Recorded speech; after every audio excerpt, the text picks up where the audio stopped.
마태복음 5장 1절에서 12절까지 내용을 통해서 주님은 제자들에게 팔복에 관한 말씀을 전하셨는데, 그 핵심은 성령님의 내주와 인도하심을 통한 인격적 변화를 가져오는 자가 복이 있는 자다, 그렇게 말씀하셨습니다. 그래서 우리 모두가 팔복의 말씀을 통해서 예수 믿는 자로서의 나의 인격과 하나님의 자녀로서의 됨됨이가 우리의 매일의 삶 속에서 보여져야 될 것입니다.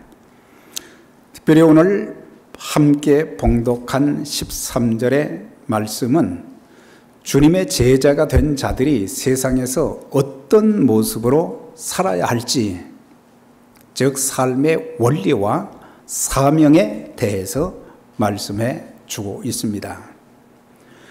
그리스도인들은 이 땅에 살면서 은둔자로 살아서도 되지 않습니다. 또한 세상과 타협하거나 세상 풍조에 물든 자로 살아서도 되지 않습니다. 세상에 살면서도 세상에 물들지 아니하고 그리스도인다운 존재와 그 가치를 삶을 통해서 우리가 다른 사람들에게 보여주는 자들이 되어져야 되는 것입니다. 그래서 우리의 가정과 직장에서, 사회에서 그리스도인다운 품격을 높이고 닮고 싶은 대상이 되어져야 된다. 그래서 우리가 신앙인의 그런 품격, 또한 언어의 품격, 또한 인간관계에서의 그런 품격이 그리스도인들의 그런 삶을 통해서 보여져야 되고, 또한 향기로 다른 사람들에게 또한 전해져야 되는 것입니다. 우리 주님께서 십자가를 지시기 전에 이제 하나님께 기도한 여러 가지 기도 제목이 요한복음 17장에 나와 있습니다. 거기에 보면 제자들을 위해서 세 가지 것을 기도를 하셨어요. 하나는 진리로 저들을 거룩하게 해 주옵소서, 거룩한 삶을 그들이 이 땅에서 살게 해 주시고, 또한 저들로 하여금 하나 되게 하여 주옵소서. 서로 분열되고 싸우고 갈라지고 하는 그런 제자들이 아니라 하나님과 예수님 성령님이 하나인 것처럼 저들도 이 땅에 살면서 또 하나님의 일을 하면서도 하나 되어서 할 수 있게 도와달라. 그 다음에 세 번째 기도한 건, 내가 비옵는 것은 저희를 세상에서 데려가시기를 위함이 아니요 오직 악에 빠지지 않게 보존하시기를 위함이니이다. 아버지께서 나를 세상에 보내신 것처럼 나도 저희를 세상에 보내었습니다. 그러니까 주님께서 그 제자들을 세상에 보내주시고 존재케 하시는, 또 지켜주시고 보호해 주시는, 악에 빠지지 않도록 붙잡아 주시는 특별한 뜻이 계시다. 그것은 어두운 세상, 부패하고 타락한 세상에서 소금으로 살면서 세상을 변화시키는 자들이 되기를 주님께서 기대하셨던 것을 보게 됩니다. 물고기가 염분이 많은 바닷속에 살지만은 그 고기는 절대로 짜지 않은 것처럼, 배가 바다 위에 떠 있지만 결코 바닷물이 배 안에 들어오지 못하는 것처럼, 그리스도인 모두 이 세상에 물들지 아니하고 이 세상에서 책임 있는 그리스도인의 삶을 살아야 된다. 특별히 목회자들과 교회의 중책을 맡은 자들의 물질 문제나 이성 문제나 교회나 사회에서 덕을 세우지 못함으로 인해 교회의 명예를 실추시키고 복음의 문을 가로막는 그런 일이 있어서는 안 된다는 것을 가르쳐 주고 있어요. 그러면서 주님은 너희는 세상의 소금이라 그랬어요.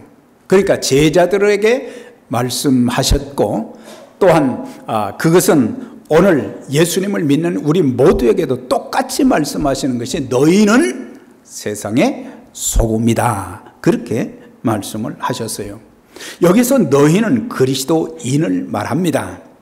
그리스도인이 누굽니까? 예수를 믿는 자라고 하는 그런 의미잖아요. 그런데 성경의 다른 곳에 보면 그리스도인들을 어떻게 표현했는가 보면은 택함 받은 자들이다 그랬어요. 하나님께 택함을 받은 사람들. 에베소 1장에도 그랬죠. 창세전에 우리를 선택하셨다. 그러니까 하나님의 자녀로 선택하셨다. 그리스도인을 택함 받은 존재. 또 요한복음에도 하나님의 자녀, 하나님의 자녀라고 표현을 해주고 있고, 또한 베드로전서 2장에는 왕같은 제사장이요 거룩한 백성이라, 그렇게 예수 믿는 사람들을 표현한 것을 보게 되는 것입니다. 그러니까 이 뜻은 우리가 예수를 믿음으로 신분만 바뀌어졌다, 거기에서 그치지 말고 신분에 합당한 그런 삶을 살아야 된다. 하나님께 선택함을 받은 사람들답게 살아야 된다. 하나님이 이스라엘 민족을 선택하신 것은 그들이 무슨 자격이 있어서가 아니고 하나님의 은혜로 선택하셨고, 또한 그들이 선택받은 그들이 열방을 향해서 하나님의 이름을 높이고 하나님의 살아계심을 또한 전하는 그런 자들이 되기를 원하셨던 거예요. 또한 왕같은 제사장이라는 것은 왕의 위엄이 그리스도인들에게서 보여져야 된다라고 하는 거예요. 왕들을 보면은 절제가 있는 왕들이 참 많잖아요. 모든 일에 말을 하든지 또한 행동을 하든지 어떤 일을 하든지 절제가 있고, 그런 것처럼 왕의 위엄이 그리스도인들의 모습 속에서 보여져야 된다. 그래서 적어도 그리스도인들은 이 땅에 살면서 불신자들에게 존경의 대상이 돼야지 비난의 대상, 멸시의 대상이 되어서는 되지 않습니다. 거룩한 백성이라고 했는데 세상 사람들과 다른 모습이 보여져야 된다 이거예요. 내 삶을 통해서나 내 말하는 것을 통해서나 세상 사람들이나 우리들이나 믿는 사람들이나 다 똑같이 세상 살면서 어려운 일을 많이 겪게 됩니다. 어떤 때는 그 사람들보다 더 힘들고 어려운 그런 일을 당할 때가 굉장히 많아요. 그때 그리스도인들이 하나님의 자녀답게 하나님의 백성들답게 거룩한 모습으로 우리가 살아야 된다. 신분에 걸맞는 그런 삶이 우리의 삶을 통해서 나타나져야 되는 것입니다. 그래서 우리가 이 세상에 살면서 직책을 가지고 나를 드러내려고 하면 안 됩니다. 직책을 가지고 자기를 드러내려고 하는 거, 내가 목사네, 그걸로 드러내려고 해서도 안 되고, 또한 성도들도 마찬가지죠. 그래서 직분자다운 행위와 삶을 통해서 직책의 고귀함을 나타내고 직분의 가치를 높이는 자들이 되어져야 되는 것입니다. 장로님 하면, 안수 집사님 하면, 그들의 모습을 통해서 은혜를 받고, 또한 그 직책이 아름다워지고, 또한 그 직책을 가진 우리 때문에 주님의 이름이 존귀하게 되어지고, 나 때문에 주님의 이름에 먹칠을 하고, 나 때문에 교회 이름이 먹칠을 하고, 나 때문에 참 기독교가 욕을 먹는 일이 없도록 해야 된다. 너희는 그랬고 너희는 세상의 소금이다. 여기서 세상은 뭘 말합니까? 하나님이 지으신 우주를 말하는 것이 아닙니다. 이것은 하나님을 대적하는 악한 세력, 곧 사단, 사단에 의해서 통제를 받는 체제, 이걸 세상이라고 말하고, 또 세상에 살고 있는 사람들을 가리켜서 세상이라고 주님이 표현을 하셨어요. 하나님이 세상을 이처럼 사랑하사, 그것은 우주를 말하는 것이 아니라 사람을 말하는 것을 볼 수 있어요. 네. 그런데 사단은 사람들의 마음에 어떤 것을 계속 심어주고 있느냐? 욕심의 정욕과 안목의 정욕과 이생의 자랑을 끊임없이 집어넣어 주어서 예수 믿는다고 하면서도 그리스도인들이 욕심에 사로잡혀 사는 사람들이 많다고 하는 거예요. 우리는 하나님의 말씀대로 살고 하나님의 자녀답게 살면서 하나님이 주시는 복은, 축복은 우리가 받고 누려야 되지만, 그러나 우리에게 욕심의 정욕, 안목의 정욕, 눈으로 보는 것, 우리 몸의 욕심, 또 우리 눈으로 보는 것, 수단 방법 가리지 않고 다 다른 사람들이 고통을 겪든지 말든지 내 것으로 삼으면 된다는 그런 욕심, 또 별로 자랑거리가 되지 않는데 허탄한 자랑을 하는 그런 것들에 사람들이 사로잡혀 있는 것이 바로 세상이라고 하는 거예요. 자기 이름을 자꾸 내려고 그러고. 그러면 소금은 꼭 필요한 것인데, 소금은 어떤 역할을 하는가? 부패를 방지해 준다라고 하는 것입니다. 예수님 당시 유대 땅에서는 소금에 절인 물고기가 식용으로 많이 사용이 됐어요. 오늘날처럼 냉동시설이 발달되지 않던 시기에 소금의 역할은 대단한 것이었습니다. 자, 이것을 통해서 그리스도인들은 이 땅에 살면서 죄에 대해서 침묵한다든지 무관심해서도 안 되고, 또한 죄를 예방하는 그런 역할, 심지어 그 죄가 이제 번식해 가지 못하도록 막는 그런 역할까지도 감당할 수 있어야 된다. 우리가 세상을 다 커버할 수는 없습니다. 이 세상의 악을 다 우리가 담당해서 처리할 수는 없습니다.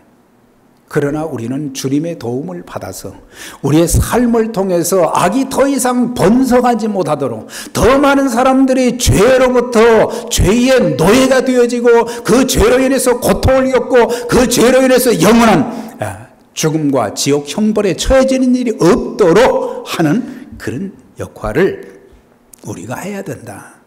그런데 사실 미국이나 한국이나 또 뭐 다른 나라도 거의 비슷합니다만, 예수 믿는다고 하는 사람들이 많이 있는데도 부정과 부패는 더 심해지고, 그래서 여러 사건들이 일어났다 그러면 꼭 거기에 포함된 사람들이 누구예요? 그리스도인들이 꼭 포함되어 있어요. 그것도 작은 숫자가 아니라 아주 큰 숫자로, 많은 숫자로 거기에 포함되어 있어요. 아시는 것처럼 바닷물은 염분의 농도가 3.5%라고 합니다. 어떤 데는 3%도 되고 어떤 데는 또 3.8%도 되지만 평균적으로 볼 때 3.5%라는 거예요. 네.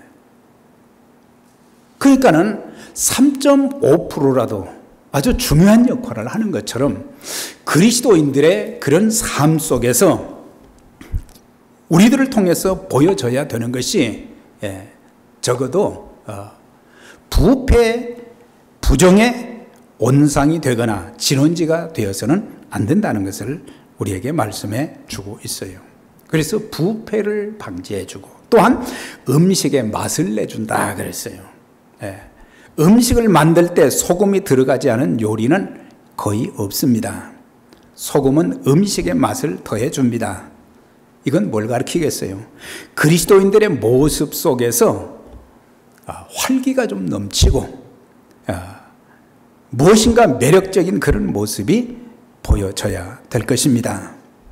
그래서 그리스도인들의 모습을 보면서 그 안에 성령님을 모시고 사는 사람들이기 때문에, 성령님은 살아있는 영이고 성령님은 능력의 영이고, 그 성령님이 내 마음을 지배하고 있다고 하면 그 다음에 그것이 어디로 나타나져야 되느냐? 우리의 얼굴을 통해서 나타나줘야 돼요. 네.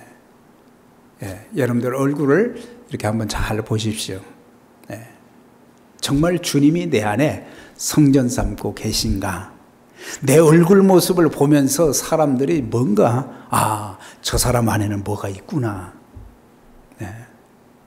좀 생기가 넘치는 매력 있는 그런 모습들이 보여져야 되고, 나를 접촉하는 사람들마다 나도 저렇게 살아야 되겠구나, 그런 고백이 있어져야 되는 것입니다. 그런데 중요한 것은 소금이 제대로의 맛을 내기 위해서는 음식에 들어가서 그 자신이 녹아져야 된다는 것입니다. 소금이 녹지 않으면 절대로 맛을 낼 수가 없어요. 다시 말하면 그리스도인들이 세상에 살면서 가정에서도 직장에서도 삶의 터전에서도 자신을 녹이는 자신의 희생이 거기에 있어져야 된다는 사실이에요. 예. 자신이 희생되죠. 자기는 녹지 않고 다른 사람들이 녹아지기를 바라고, 자신은 변화되지 않고 다른 사람들만 자꾸 변화되기를 바라는 그런 이기적인 그런 그리스도인들이 얼마나 많은지 모릅니다. 아주 조그마한 이런 거 하나 가지고 말이죠, 양보를 안 하고 손해를 안 보려고 그러고 욕심을 부리고, 그러다가 더 큰 화를 일으키는 일들이 굉장히 많은 것을 볼 수 있어요. 예. 때로는 자기 견해와 주장도 굽히지를 않습니다. 예. 그리스도인들은 진리 외에는 진리에는 우리가 타협하거나 수용해서는 안 되죠. 이건 생명 걸고 지켜야 될 것이 예수 믿는 믿음이에요. 그러나 그 외에 본질적이 아닌 비본질적인 그런 것들은 우리가 용납도 하고 이해도 하고 양보도 하고 때로는 조금씩 손해도 좀 봐야 돼요. 예수님은 이 땅에 오셔서 평생을 손해보시면서 살았어요. 예. 어떤 때는 그런 욕심이 자꾸 발동이 될 때가 있어요. 마귀가 자꾸 발동시키잖아요. 근데 그때 뭘 생각하느냐? 주님이 왜 하늘 보좌를 버리시고 이 땅에 오셨을까? 왜 십자가에서 고난받으시고 죽으셔야만 했던가? 예. 여우도 굴이 있고 공중의 새도 깃들일 곳이 있지만은 인자는 머리 둘 곳도 없다. 왜 그렇게 사셨는가? 그는 우리를 구원하시기 위해서, 세상을 살리시기 위해서 주님은 그런 희생을 하셨는데, 우리가 예수 믿는다고 하면서도 적어도 사단이 주장해서 내 욕심이 발동해서 자꾸 내 주장도 굽히지 않고 또 희생도 하지 않으려고 할 때, 우리는 다시 한번 우리를 살펴보면서 내가 지금 녹아져야 되는데 안 녹아지고 있는 부분이 무엇인가, 그걸 생각해야 되는 것입니다. 여러분들의 얼굴에 생기가 있고 평화의 아름다움이 있는가? 자, 얼굴을 보면서 참 평화스럽다, 아름답다, 그런 게 보여지는 말이죠. 주님을 닮아가는 거룩한 인격의 모습이 보여지고 있는가? 그런데 아직도 도끼 서린 내 눈빛, 내 얼굴 모습은 아닌가? 내 말에 언제나 가시가 돋쳐 있고, 남이 내 말을 들을 때 나에 대해서 어떤 생각을 하며 듣는지 그걸 생각하고 말할 수 있어야 된다는 것입니다. 나는 무조건 말을 하지만 내 말을 듣는 저 사람이 나에 대해서 어떻게 생각하면서 듣고 있는지 적어도 그 정도는 감지하고 우리는 말을 해야 된다는 사실이에요. 남을 배려하는 말, 격려하고 세워주는 그런 말은 하나도 보이지 않고 비난만 하는 그런 언어는 아닌가. 그래서 소금 같은 삶은 어떤 삶이냐? 바로 나를 만나는 사람들이 내가 믿는 예수님을 나도 좀 믿고 싶다. 물론 설교자라고 그렇게 해서 다 지키는 건 아니에요. 부끄러움이 참 많습니다만은 적어도 저 사람이 믿는 예수를 나도 좀 믿고 싶다. 우리가 전도 훈련을 열심히 받고 가서 사람에게 전도하는 것은 그거는 당연히 해야 될 일이지만은 내가 그리스도인으로서의 소금과 같은 삶을 살지 못하면서 빛과 같은 삶을 살지 못하면서 전도하게 되면 오히려 거부를 더 많이 받게 된다는 사실이에요. 13절에 이렇게 말씀합니다. 너희는 세상의 소금이니, 그러니까 너희는 이미 세상의 소금과 같은 존재들이 되어졌는데, 네. 만약에 소금이 그 맛을 잃으면 무엇으로 짜게 하리요? 방법이 없다 이거죠. 사람들에게 이제 밖에 버리워서 쓸데가 없어서 사람들에게 밟힐 뿐이니라. 소금이 소금의 역할을 하지 못하면 그 소금은 있으나 마나 한 것이다 라고 하는 것을 말씀해 주고 있어요. 그래서 내가 이 땅에 그리스도인으로서 하나님의 자녀로서 하나님의 종으로서 존재한다는 그 사실 자체가 사람들에게 감동이 되고 그리스도의 향기를 풍길 수 있어야 되는 것입니다. 여러분들의 가정과 직장, 불신자들의 모임에 여러분들이 등장할 때 사람들은 어떤 반응을 보이고 있는지 한번 생각을 해보셨습니까? 직장에 가서 거기는 많은 사람들이 일합니다. 또 사회에서 많은 사람들을 만납니다. 불신자들이 모여 있습니다. 그때 내가 거기에 들어갔단 말이죠. 그 사람들이 나에 대해서 어떻게 생각할까? 네. 그리스도인다운 그런 모습들이 보여져야 되는 것입니다.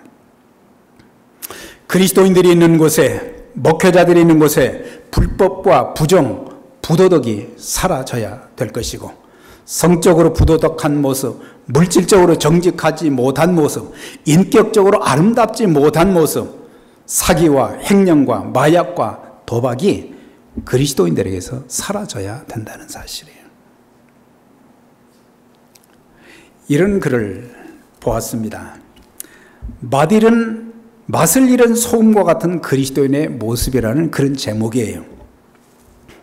월요일에는 아담처럼 하나님을 배신하고, 화요일에는 가인처럼 형제를 죽이고, 수요일에는 다윗처럼 간음하고, 목요일에는 아간처럼 도둑질하고, 금요일에도 아나니아와 삽비라처럼 하나님의 것을 도적질하고, 토요일에는 가룟 유다처럼 주님을 배반하고, 주일날 교회 와서 예배 드릴 때는 하나님 죄송합니다, 용서해 주세요, 저의 죄를 사해 주실 줄 믿습니다, 예수님의 이름으로 기도드립니다, 아멘, 그 내용이 있어요. 그러니까 주일 예배 드리고 나서 월요일부터 토요일까지 하루를 살면서도 그리스도인다운 하나님의 자녀다운 그런 모습이 보여지지 않고 주일날 한꺼번에 그냥 다 내놓습니다. 하나님, 한 주 동안 잘못했습니다, 용서해 주신 줄 확실히 믿습니다. 그 다음 주도 똑같은 기도를 합니다. 1년이 지나도 2년이 지나도 똑같은 기도를 합니다. 달라져야 되잖아요. 네. 똑같은 기도를 몇 번은 반복할 수 있다고 생각이 됩니다만, 이것이 1년이 가고 2년이 가고 3년이 가고 수십 년 동안 똑같은 기도만 반복하고 달라지지 않는다면 그건 주님께 큰 책망받을 만한 그런 존재가 될 수 있는 것입니다. 교회는 그리스도인들이 소금처럼 살 수 있도록 하나님의 말씀으로 바로 양육해야 돼요. 그래서 성도들의 그런 비위만 맞춰주는 그런 설교자가 돼서도 안 되고, 하나님의 말씀이 하나님 말씀 되도록, 때로는 듣기가 거북해도 진리의 말씀은 그대로 전해야 되지, 이것은 저 사람이 들으면 기분 나빠할 것인데 그 사람은 더 이상 하나님의 종이 아니라 사람의 종입니다. 그래서 그리스도인들은 정치가로서, 또한 경제인으로서, 또 문화인으로서 어디 가서든지 소금의 역할을 감당하면서 선한 영향력을 끼칠 수 있어야 되는 것입니다. 옛날 유대교인들의 습관에 이런 습관이 있었다고 합니다. 하나님을 믿는 신앙을 버리고 타락했던 자가 회개하고 돌아오면 그 사람을 회당 문 앞에 엎드리게 한다고 합니다. 그런 다음에 그 사람의 등을 밟고 지나가는 그런 이렇게 일을 이렇게 시켰다고 그래요. 그러니까 사람들이 지나가면, 사람들이 자기를 밟고 지나가면 이 사람은 뭐라고 얘기해야 되느냐? 나는 맛 잃은 소금이니 나를 밟고 지나가시오. 밟혀야 된다는 거예요. 맛을 잃었기 때문에. 하나님의 자녀로서의 맛을 잃고 예수 그리스도를 믿는 그리스도인으로서의 맛을 잃은 그런 사람들, 세상에 살맛나게 하는 그런 역할을 하지 못하는 그런 그리스도인들은 맛 잃은 소금과 똑같다고 하는 것입니다. 사랑하는 여러분, 우리가 예수님을 통해서 믿음을 가진 것은 우리 일생의 최고의 축복입니다. 그렇지만 여기서 머무르면 안 됩니다. 예수 믿는 자의 향기가, 그런 언행과 삶의 모습이 교회에서도 나타나줘야 되고 직장에 가서도 나타나줘야 되고 하나님의 사람다운 그런 모습들이 있어지게 될 때에 우리를 통해서 주님의 복음이 더 담대하게 전해질 수 있고 소금과 같은 그런 존재로, 세상에 꼭 필요한 존재로 쓰임받으며 살 수 있게 되는 것입니다. 그래서 주님이 딱 한 절을 통해서 강조하셨던 말씀이 뭡니까? 너희는 세상의 소금이니. 우리 모두 소금과 같은 그런 존재로 부패를 방지하고 또한 살맛 나게 하는 예수 그리스도의 이름을 더 아름답게 전파하는 그런 도구로 우리 모두가 살아가는, 또 우리 주의 몸된 에베네셀 선교교회가 되시기를 주의 이름으로 축원합니다.